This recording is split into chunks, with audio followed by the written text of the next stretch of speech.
जय शिवराय. शंभूदुर्ग संघटना महाराष्ट्र राज्य.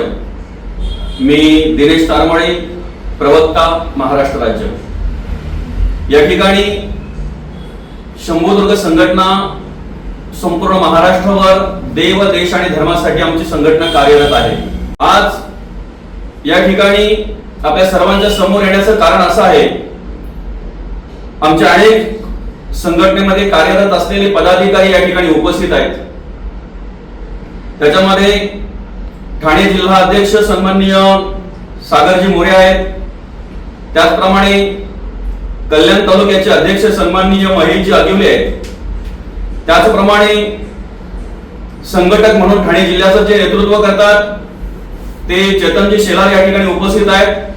आणि आमच्या शंभूदुर्ग प्रतिष्ठानचं संघटनेचं काम करणारे देवाचे सोनावळे या ठिकाणी उपस्थित आहेत.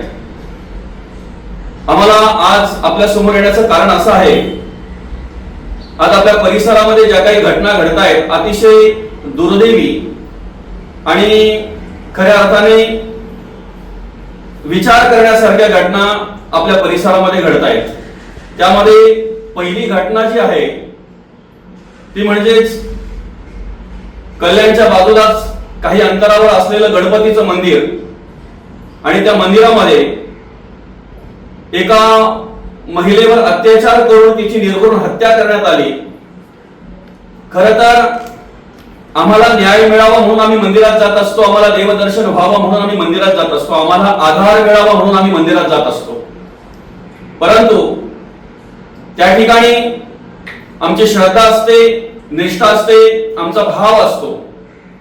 पण अशा ठिकाणी जर अशा प्रकारचे धर्मांत कार्य जर होत असेल, धर्माला काळीमा फासणारं कार्य जर होत असेल, अनितीचं कार्य जर होत असेल, तर जे कोणी ह्या कार्यामध्ये दोषी असतील ते कोणीही असू द्यात, त्यांना कठोरात कठोर शिक्षा व्हावी अशी आमच्या संघटनेकडून प्रशासनाला विनंती आहे. या ठिकाणी त्या महिलेवर अत्याचार करणारे आणि त्यांची निर्घृण हत्या करणारे त्या ठिकाणी प्रशासन काम करतायत, त्यांचा तपास चालू आहे. पण ज्या वेळेला मुख्य तपास लागेल आणि त्या तपासाअंती जे कोणी दोषी असतील त्यांना प्रशासनाने कठोरात कठोर शिक्षा करावी. त्याचप्रमाणे सरकारला विनंती आहे की त्यांना अशा प्रकारे शिक्षा व्हावी, त्यांची शिक्षा पाहून, ते शासन पाहून तसा प्रकार करण्याचा विचारही कोणाच्या मनामध्ये येऊ नये, अशा प्रकारची त्या ठिकाणी शिक्षा व्हावी अशा आमच्या संघटनेची इच्छा आहे, असं आमचं संघटनेचं मत आहे. त्याचप्रमाणे दुसरा विषय असा आहे की आमच्या ठाणे जिल्ह्यातील कल्याण तालुक्यातील वरप या ठिकाणी असलेलं सेक्रेड हार्ट स्कूल इंग्रजी माध्यमाची ही शाळा आहे. खरं तर शाळेकडे आम्ही पाहताना अशा प्रकारे पाहतोय की शाळा हे विद्येचं मंदिर आहे. त्या ठिकाणी केवळ एका गावाचंच किंवा एखाद्या तालुक्यापुरतंच नाही, तर गावाचं, तालुक्याचं, जिल्ह्याचं, नव्हे नव्हे देशाचं विद्यार्थ्यांच्या मार्फत भविष्य घडत असते. आणि म्हणून त्या ठिकाणी योग्य ती शिक्षा देणं, योग्य ती शिकवण देणं हे तिथे असलेल्या शिक्षकांचं काम आहे.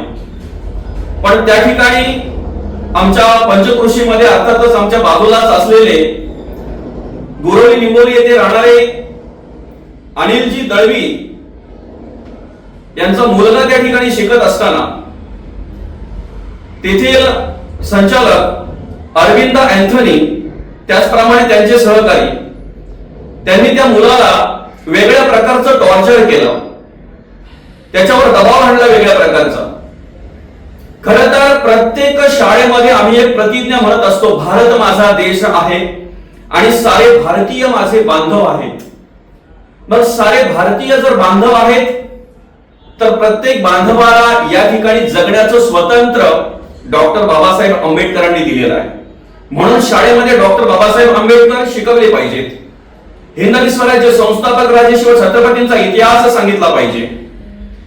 खरं तर या देशासाठी ज्या महापुरुषांनी आपलं रक्त सांडलेलं आहे, आपलं बलिदान दिलेलं आहे, आपल्या घरावर तुळशीपत्र ठेवलेलं आहे, अशा महापुरुषांच्या इतिहास त्या ठिकाणी सांगितला पाहिजे निश्चित.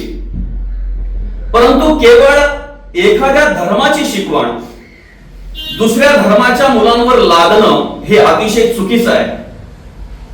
आणि यासाठी प्रत्येक पाल्याच्या पालकांनी, त्याचप्रमाणे स्थानिक ग्रामपंचायत, पोलीस पाटील आणि प्रशासन यांनी प्रत्येक शाळेवर लक्ष देणं गरजेचं आहे. पालक ज्या वेळेला शाळेमध्ये जातात त्यावेळेला आपला मुलगा काय करतोय, तिथे असलेले ते प्रिन्सिपल जे काय असतील, ते संचालक जे काय असतील, ते त्यांचे सहकारी त्यांना काय शिकवितात आपल्या मुलांना, याचा विचार प्रत्येक पालकांनी करायला हवा. शिक्षणाच्या बरोबर आपला मुलगा इतर धर्म तर स्वीकारत नाही ना, इतर धर्माचं आचरण तर करत नाही ना, याचा विचारही त्यावेळेला करायला हवा. कारण आपण कुठल्या धर्माला दोष देत नाही.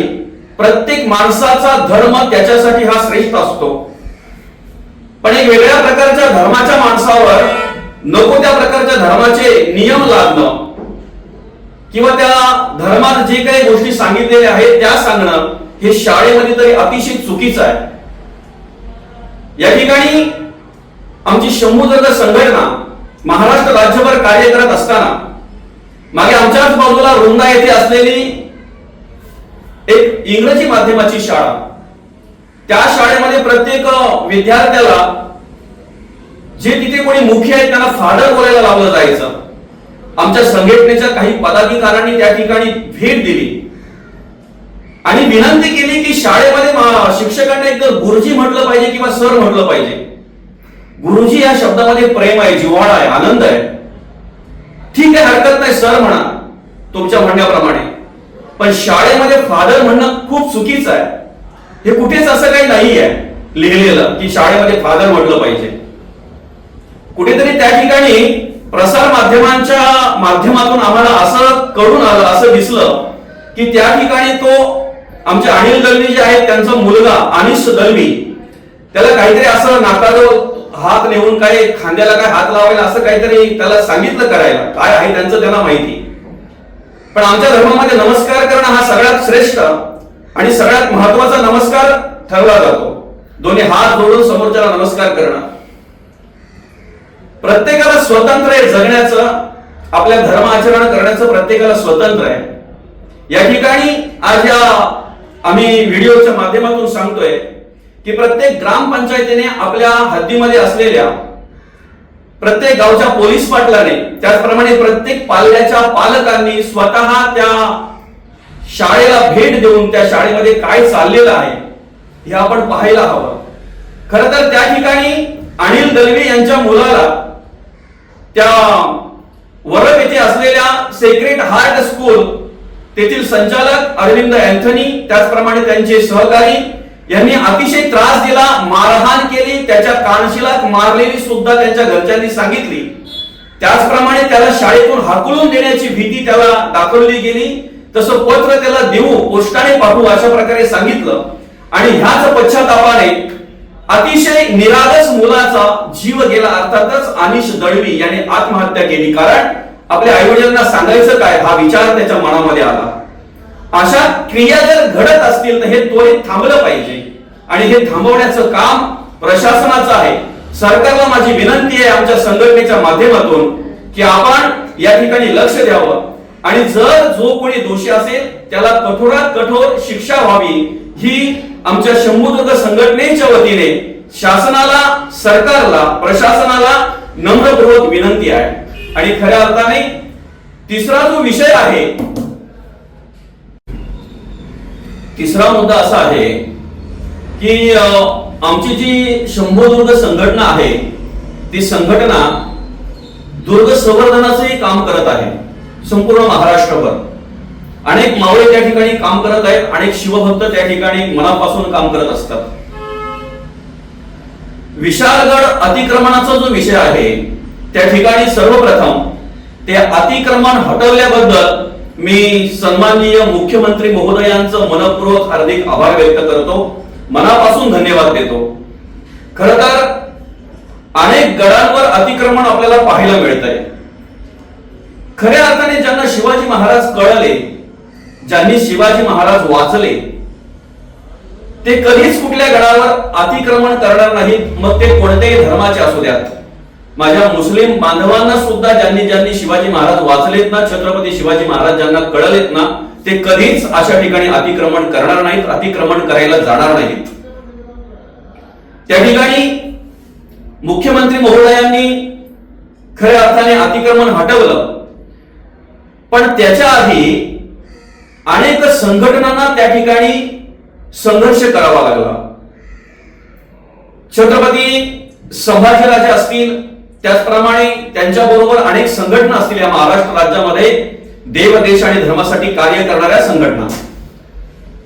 त्या ठिकाणी त्या संघटना संघर्ष करत असताना अनेक संघटनांचे पदाधिकारी जे आहेत त्यांच्यावर केसेस करण्यात आला, त्यांच्यावर गुन्हे दाखल करण्यात आले.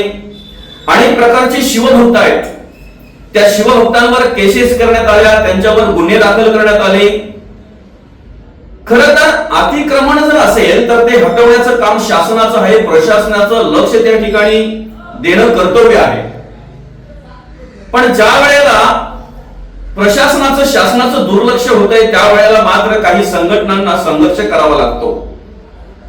शासनाला माझी विनंती आहे आमच्या शंभूदुर्ग संघटनेच्या वतीने की ज्या ज्या शिवभक्तांवर अन्याय झाला असेल, केसेस झाले असतील, त्या ठिकाणी संघर्ष करत असताना त्यांच्यावर अन्याय झाला असेल, त्यांना न्याय द्यावा आपण.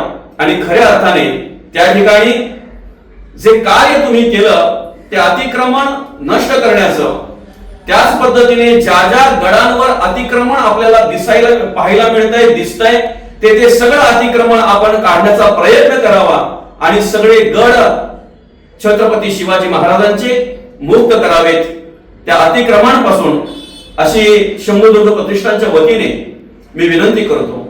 खऱ्या अर्थाने आमचे मार्गदर्शक आदेशजी चौधरी दादा यांच्या मार्गदर्शनाखाली ही संघटना कार्य करत असते. अनेक मावळे या संघटनेला समाविष्ट आहेत, अनेक मावळे या संघटनेचं काम करतायत. ही संघटना काम करत असताना कधीही कोणावर अन्याय करत नाही. अन्याय झाला असेल एखाद्यावर तर त्याला न्याय द्यायचं काम आमची संघटना करत असते. आणि म्हणून पुन्हा एकदा विनंती आहे, पुजाऱ्यांनी ज्या महिलेवर, अर्थातच आमची ताई अक्षता म्हात्रे ताई, हिच्यावर अत्याचार करून तिची निर्घृण हत्या केली, तिला न्याय द्यायचं काम प्रशासनाने करावं, शासनाने करावं अशी मी विनंती करतो. त्याचप्रमाणे सेक्रेड हायस्कूल वरप कल्याण या ठिकाणी संचालक जे अरविंद अंथणी आहेत, त्यांच्याकडून जी विद्यार्थ्याला झालेली मारहाण आहे, आमचे अनिल दळवी दादा यांचा मुलगा, खरं तर मुलगा जाण्याचं दुःख त्या दादालाच माहिती असेल, त्या बापालाच माहिती असेल काय असतंय ते. अनिश दादा दळवी या गोंडस मुलाने, या निरागस मुलाने आत्महत्या केली. त्याला आत्महत्या करण्यास परावृत्त करणाऱ्या जे कोणी असतील त्याच्यामध्ये दोषी, त्यांच्यावर कठोर कारवाई व्हावी अशी मी आपणास या व्हिडिओच्या माध्यमातून विनंती करतो. आणि त्याचप्रमाणे पुन्हा एकदा विशाळगड मुक्त केला, त्या ठिकाणी अतिक्रमण जे होतं ते अतिक्रमण काढलं, म्हणून पुन्हा एकदा मुख्यमंत्री महोदयांचं मी माझ्या शंभूदुर्ग संघटनेच्या वतीने मनपूर्वक हार्दिक आभार व्यक्त करतो. नमस्कार, मी सागर मोरे, ठाणा जिल्हा अध्यक्ष शंभूदुर्ग संघटना. आता दादांनी ज्या 3 मागण्या आपल्या मागल्या केलेल्या आहेत, तर त्यानुसार जर शासन जागा होत नसेल तर आम्हाला रस्त्यावर आंदोलनाला उभं राहावं लागेल. त्याचप्रमाणे शासनाला विनंती आहे की त्यांनी लवकरात लवकर याचा पाठपुरावा करून त्यांना कठोरात कठोर शिक्षा व्हावी. नमस्कार, मी चेतन शेलार, शंभूदुर्ग संघटना, संघटक ठाणे जिल्हा. आत्ताच आपल्या शंभूदुर्ग संघटनेचे प्रदेश प्रवक्ता दिनेशजी तानवले दादा यांनी आपल्या शासनापुढे 3 प्रमुख मागण्या होत्या. बाबा काही ज्या गोष्टी शासनाला संबोधून दाखवलेल्या आहेत, कुठे कुठे अन्याय झालेला आहे, कुठे कुठे कारवाई करायला पाहिजे, ज्या आपल्या प्रमुख मागण्या दादांनी शासनासमोर मांडलेल्या आहेत, तर त्या आमच्या शंभूदुर्ग संघटनेच्या वतीने आमच्याकडून विनंती करतोय की त्या लवकरात लवकर मान्य करून कुठेतरी ज्या पीडितांना न्याय द्यावा, ही आमच्या संघटनेच्या वतीने विनंती आहे. धन्यवाद.